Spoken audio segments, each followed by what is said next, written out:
Professional journalists gather information by interviewing sources, reviewing documents, and fact-checking claims.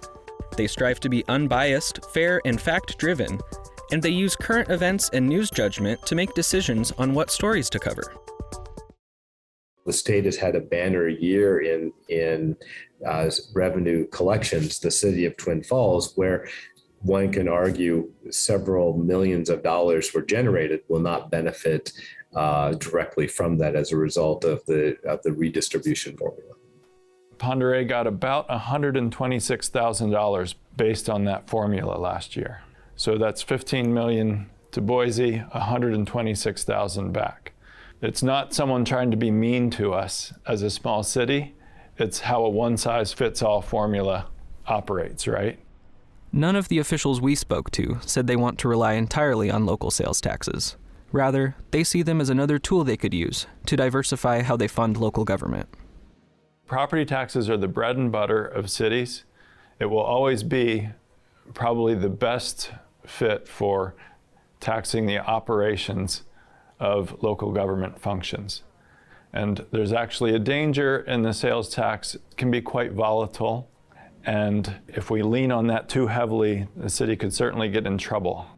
I also know that there are individuals in the legislature that really believe that property taxes are a terrible form of tax, and that we got to find a way to reduce that. I think probably where we haven't done a great job as cities is really sharing that property taxes is the only vehicle that we have to be able to supply goods and services that are critical and demanded by our citizens. Property taxes are a perennial topic of discussion at the State House and were the subject of sweeping legislation last spring. Lawmakers haven't settled on proposals for the upcoming session, but in the meantime, local governments will keep leveraging their funding in creative ways. The national labs are Department of Energy sites, and I'm curious, is this clean energy push something that is a directive from the Biden administration, or is this independent at your facility? So yes, the Department of Energy has 17 different laboratories, as I mentioned. 10 of them are basic science laboratories. They do all kinds of fundamental science. We're, just for context, we're one of the applied energy laboratories, and we're the one focused on nuclear. The other two are NREL down in Colorado. They focus on renewable energy, and then NETL that has multiple sites on the country. And they've been typically focused more on carbon-based energy systems, coal and natural gas, and carbon management. So for us, we've always been nuclear, and nuclear is non-carbon emitting, nuclear is clean energy. And so it's a very direct line when the administration says they want to do deep decarbonization. We kind of say, yeah, that's the energy source that we work on. The Silver Valley in North Idaho was once one of the richest silver districts in the world, and its mines the largest economic drivers in the state. But decades after the mines and smelter closed, the Coeur d'Alene Basin is entering a new phase of cleaning up the legacy. In 1974, CDC, the Health District and Health and Welfare did a blood lead screening in the communities here, and it was found that 99% of the children had been blood lead poisoned. They really shined a light on the issues, which enabled EPA as the trustee under the CERCLA program to list the site on the National Priorities List as a Superfund site. As the cleanup began, the effects of the mines weren't limited to the dirt and water coming off of the hillsides. Even the air itself was tainted by the smelter towering over the valley. So those metals were coming out of there. They went up. The valley here has a really bad problem with inversion areas. It basically acidified the soil here in the valley to the point where vegetation wouldn't grow anymore. Fast forward 30 years and the bare orange hills, even the smelter itself, have started to fade into memory. But the entire Silver Valley is littered with old mines, and one of the largest, Bunker Hill, has a particularly tricky issue to manage. So the water that comes out of the Bunker Hill is typically a pH of between 2 and 3 and has a lot of heavy metals. The central treatment plant, built by the original mining company, processes highly acidic mine drainage, which dissolves heavy metals and would carry them down to the lake if left untreated. With the upgrade of the plant, they installed 3 new sludge impoundment cells that are all lined and have leak detection systems.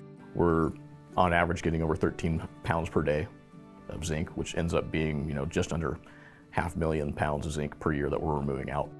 Today, the local economy relies more heavily on recreation than on resource extraction, but some Shoshone County residents say the now booming tourist area might be a victim of its own success.